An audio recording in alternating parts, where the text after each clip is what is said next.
Welcome to our channel. Today we how to authorize Airtable base syncing to Shopify products, detailed guide step by step clearly.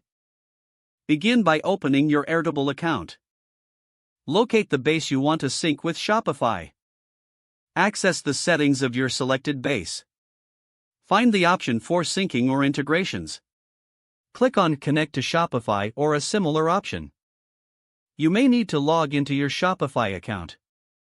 Enter your Shopify store URL when prompted. Authorize Airtable to connect to your Shopify account. Review the permissions requested by Airtable. If you agree to the terms, click Allow or grant access. Return to your Airtable base. Select the specific table that contains the product information.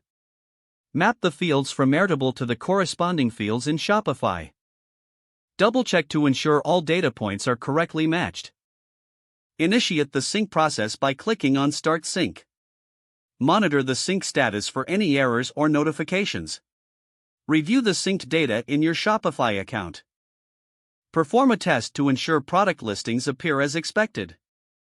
Adjust any mapping if necessary, based on test results. Finalize the setup by saving your configurations. Regularly check the sync status to maintain accurate data flow. If the page does not load, refresh the browser or try again in a private or incognito window. Make sure you are using the correct email address, then retype it carefully to avoid small typos.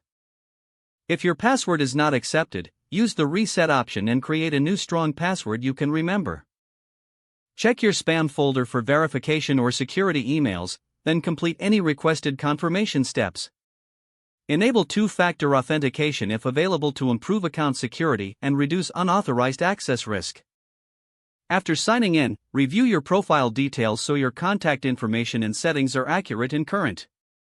If you see an error message, note it down and try again after restarting your device and internet connection. Log out when you finish, especially on shared devices, to keep your account and payment information secure.